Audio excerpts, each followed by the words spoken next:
Olá, seu programa Consciência Espírita volta para você. Você sabe que eu estou tão entusiasmado lendo esse livro que até esqueci que o programa ia entrar no ar. Eu estou aqui no capítulo 13º, capítulo 13, Comida para os Gatos. O livro fala da vida e obra de Francisco Cândido Xavier, que se intitulava Um Cisco. Aliás, o Humberto Fabre, que é nosso convidado, autor do livro, não pode ir embora sem explicar essa questão, porque o Chico Xavier se intitulava O Cisco.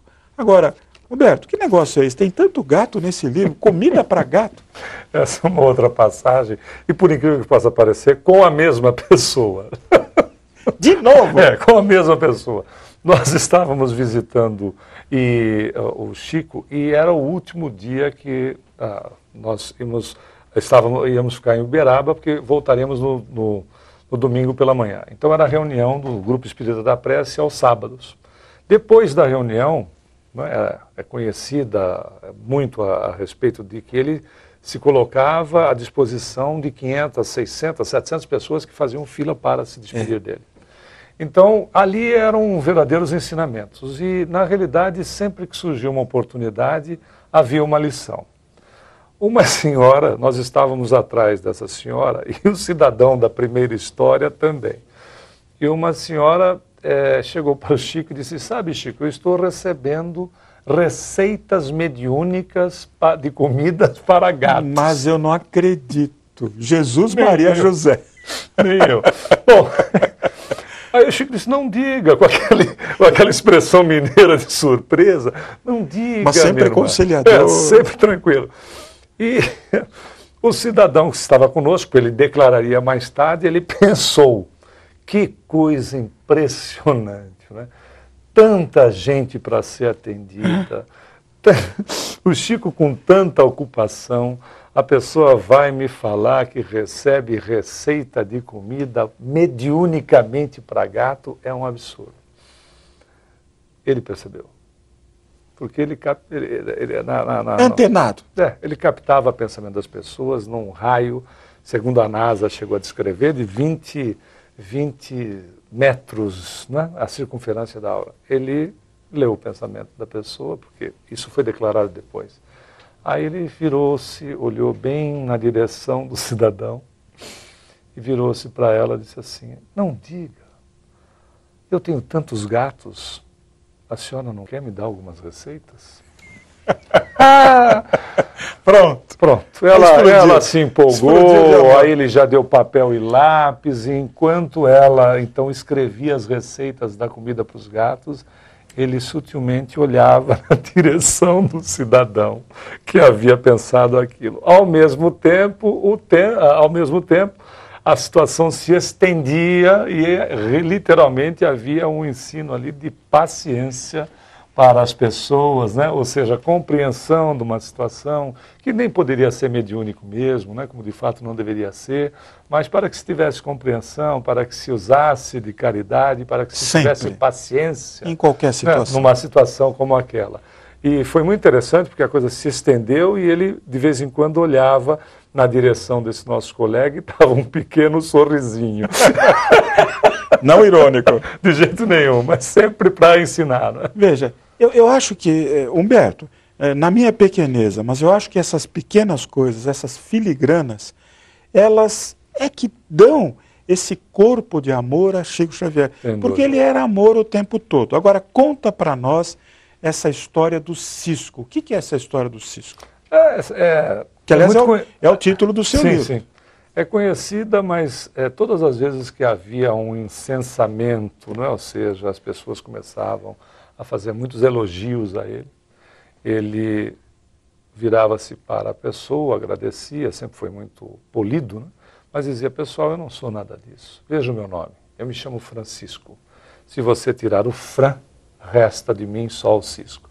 E o desenhista, que é o Mozart Couto, também é espírita, mas extremamente criativo, ele captou essa ideia e na capa do livro ele coloca o Fran apagado, né, salientando mais o cisco, e o coração que é feito na capa seria exatamente a ideia do pó de borracha que se transforma num coração em vermelho. Quer dizer, ele foi realmente muito feliz. O desenho da mão é a própria mão do Chico, que ele transformou em desenho Olha uma que foto que ele interessante. tinha. O capricho do Mozart. Ele foi muito inspirado e foi muito feliz em montar a capa. E dá uma diferenciação, inclusive, né? A capa dele... É arte. Exatamente, agrega arte no livro. Foi muito interessante, ele foi muito inspirado. E é uma obra leve, naturalmente, como você disse, até porque nas situações simples você tem aí grandes ensinamentos, né? Nós, em determinado momento, chegamos até conversar com um amigo, está narrado aí, nós éramos muito jovens, né? Todos nós, até as fotos vão mostrar. Aliás, bem jovem. Bem jovem. Começou cedo. Roberto começou cedo no Espiritismo. Aí nós comentávamos um dia, que coisa, né? Às vezes o Chico estava ali, nós estávamos, né, brincando entre nós, etc. Que coisa impressionante. Às vezes nós éramos observados por Emmanuel, né? E esse nosso colega disse assim, por Emmanuel, numa missão que o Chico tinha, será que também não éramos observados por Jesus? Esse é um ponto a ser realmente levado em consideração, né? Falando nisso, Humberto, falando em Jesus e falando em Emmanuel, conta para nós aqueles momentos, eu tive a oportunidade de presenciar um momento desse, e que se fazia uma pergunta complicada, uma pergunta elaborada, com a intenção de derrubar realmente o Chico, se não assim derrubar a figura, o espiritismo, derrubar o espiritismo na figura dele. E ele parava, a gente percebia que ele estava pensando em alguma coisa, e ele dizia assim, olha, o Emmanuel está aqui do meu lado, ele está dizendo... Você vivenciou um momento como esse? Muitas vezes, Afonso, mas aqui, às vezes, eu acredito sinceramente que era conhecimento dele mesmo, era domínio... Reavivado pelo Emmanuel.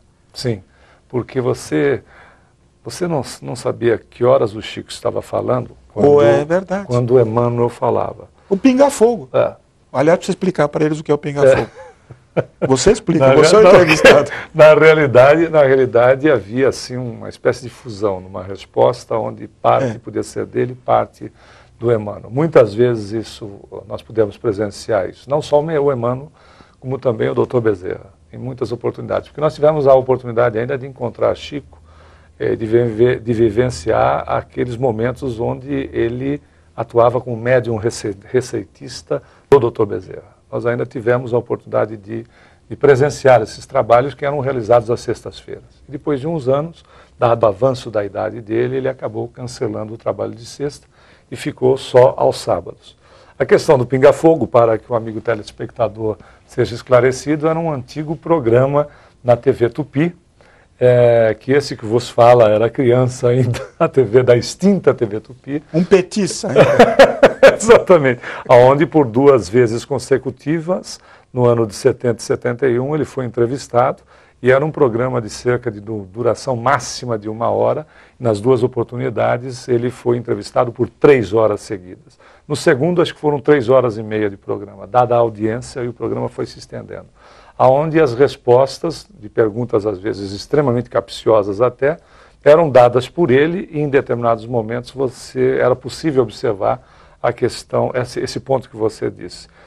Ele se referia ao Emmanuel, e mesmo assim você às vezes via uma complementação das perguntas, das respostas entre ele e Emmanuel.